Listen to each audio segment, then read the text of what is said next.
Assalamualaikum warahmatullahi wabarakatuh. Alhamdulillahi haqqa hamdih, wassalatu wassalamu ala man la nabiyya min ba'dih. Allahumma salli ala sayyidina Muhammadin wa ala alihi wa ashabihi. Amma ba'du. Ibu-ibu, bapak-bapak sekalian yang mudah-mudahan dirahmati Allah, dibahagiakan dunia dan akhiratnya.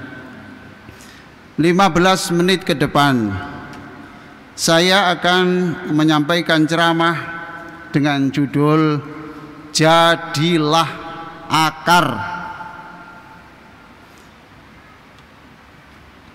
Kata akar itu disebut di dalam Al-Quran, antara lain dalam surah Ibrahim ayat 24. Pohon yang akarnya kuat bisa menumbuhkan batang yang kuat, cabang-cabangnya bisa sampai ke langit.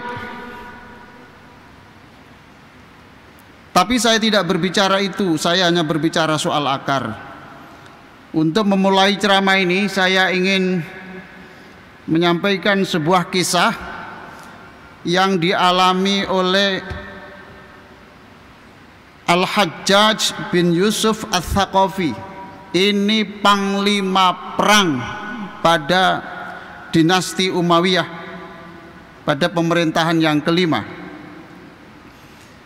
Panglima yang terkenal kejam, bahkan mendapatkan julukan As-Saffah. As-Saffah itu yang pekerjaannya mengalirkan darah. Panglima ini orang hebat dan memang termasuk pembicara terbaik, orator. Tapi dia punya kelemahan, dia tidak bisa renang. Tidak bisa renang. Suatu saat dia ingin berlibur ke pantai. Saat itulah dia hanyut terbawa ombak sampai ke tengah, hampir mati. Tapi untung ada satu orang yang bisa menolong.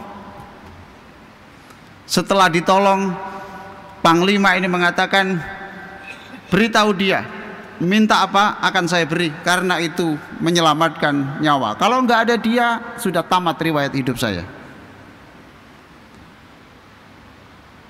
Kata yang menolong, kamu jadi apa kok menawari saya minta apa itu? Kamu ini siapa? Tuh. Saya panglima perang. Tuh. Baik, saya tidak minta apa-apa. Saya hanya minta satu saja. Saya tidak bisa membayangkan kalau bapak-bapak yang ditawari itu minta apa itu ya. Tuh. Apalagi menjelang hari raya. Waktu itu dia mengatakan, saya minta satu saja. Apa itu? Tolong jangan ceritakan apa yang saya lakukan ini seumur hidup kepada satu orang pun. Subhanallah. Jadi dia nggak seneng lah kalau yang baik itu diviralkan, itu nggak suka sama sekali. Aneh. Sekarang ini justru orang senang diviralkan atas kebaikannya, atas macam-macamnya. Ini tidak mau. Hadirin sekalian, saya lalu teringat apa yang disampaikan oleh Abu Musa Al-Asy'ari. Ini sahabat Nabi yang pernah diutus dengan Mu'adz bin Jabal untuk mengatur pemerintahan di Yaman. Inilah orang yang tidak hanya pinter baca Quran, tetapi berdarah-darah ikut berjuang bersama Rasulullah. Dia bercerita, saya pernah diajak Rasulullah, saya mendampingi Rasulullah berjalan sampai kaki saya itu mengelupas semuanya. Tidak hanya itu, kuku saya sampai terkelupas mengikuti perjalanan perang Rasulullah SAW.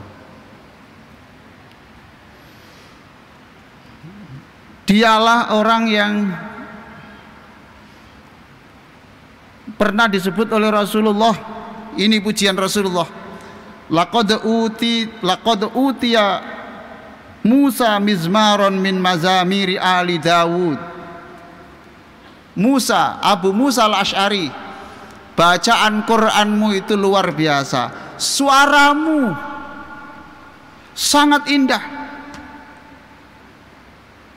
sungguh engkau ini diberi oleh Allah kemerduan suara seperti serulingnya Nabi Dawud alaihissalam. Bukan serulingnya, tapi keindahan suaranya Nabi Dawud.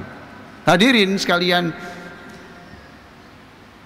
ketika Abu Dawud membaca kitab Zabur, ya, banyak burung yang mati karena lupa makan dan jatuh, saking enaknya suaranya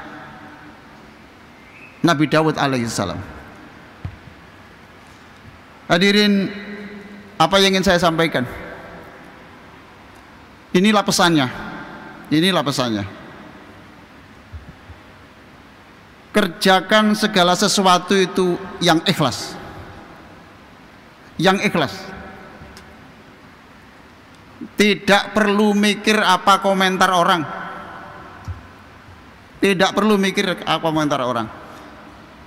Memang betul Bapak Ibu, sebab di dalam Al-Quran itu disebut, janganlah kamu takut kritiknya orang yang biasa mengkritik, olok-olok orang yang biasa mengolok-olok. Orang kalau biasa mengolok-olok itu sehari tidak mengolok-olok, bisa sariawan dia.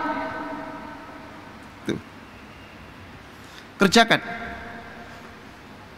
Orang kalau mulutnya memang biasa olok-olok itu ya tidak akan pisah dari kegiatan itu. Ada imam sholat menangis, padahal itu nangis sungguhan. Dianggap pura-pura menangis supaya khusyuk. Mulutnya jelek, hatinya jelek. Sedekah banyak, katanya pencitraan. Pokoknya pikiran itu jelek terus. Sudahlah, lakukan yang ikhlas saja. Tidak usah ngurus apa kata orang. Yang penting karena Allah, selesai. Hadirin sekalian, tadi saya menyebut jadilah akar. Jadilah akar.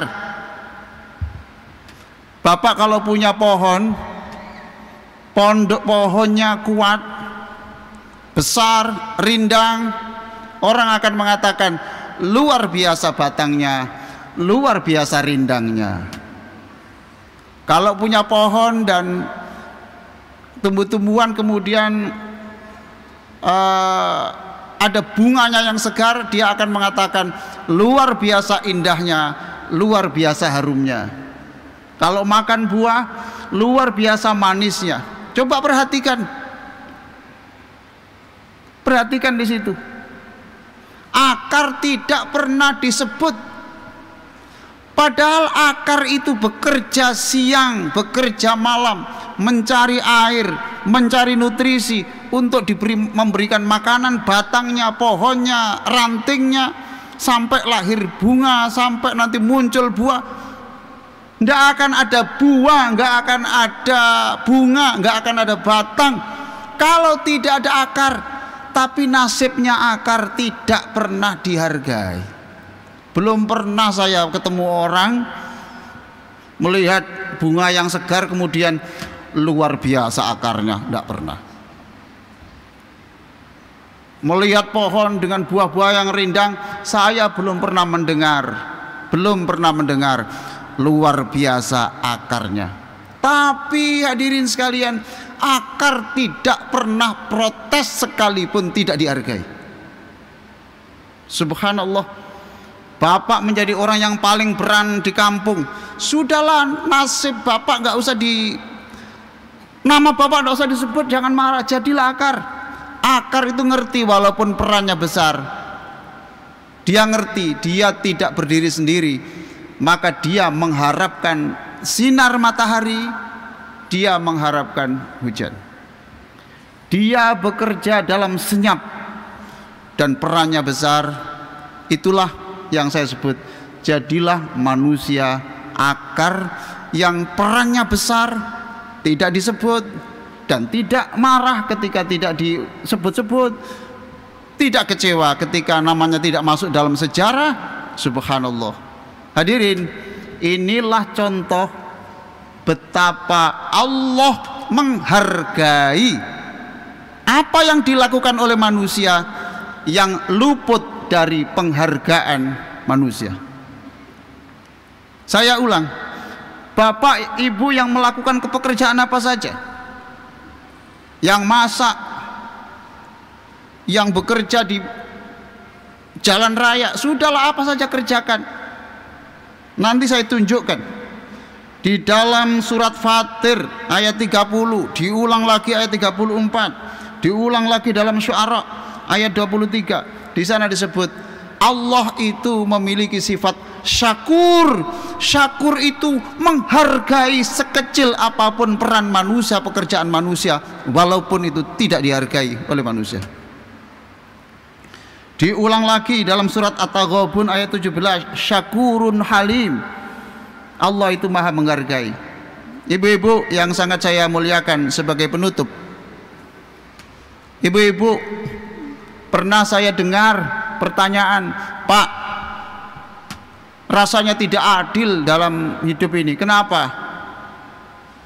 Jam 3 malam, ibu-ibu, suami saya langsung ambil sajadah, kemudian baca Quran. Setelah itu kemudian bilang, Ma, alhamdulillah saya buka Al-Quran dan sudah 1 juz.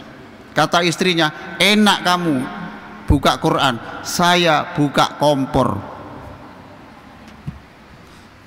Ibu tenang saja. Ibu yang menyiapkan sahur itu, insya Allah pahalanya tidak akan terkalahkan dengan yang membaca 10 juz zikir itu. Sebab ibu-ibu yang sedang masak itu sebenarnya adalah bekerja untuk menyiapkan generasi. Saya masak yang enak supaya suami saya bekerja dengan maksimal. Saya masak yang enak supaya anakku ini mau puasa. Coba dia berpikir tentang generasi, dan kalau tidak nanti khawatir anaknya tidak puasa dan tumbuh nanti generasi yang tidak berpuasa. Sekali lagi, Bapak Ibu jangan kecewa sedikit pun kalau ada kebaikan yang tidak dihargai, nanti Allah akan menghargai sendiri. Jangan sedih, sekalipun Bapak perannya besar, jadilah akar, tidak pernah protes minta disebut sekalipun perannya sangat menentukan. Ibu-ibu paham? Bapak-bapak paham? Paham? Paham? Apa judulnya tadi? Apa Bu? Sudah paham? Sudah paham? Ya sudah paham, sudah selesai. Assalamualaikum warahmatullahi wabarakatuh.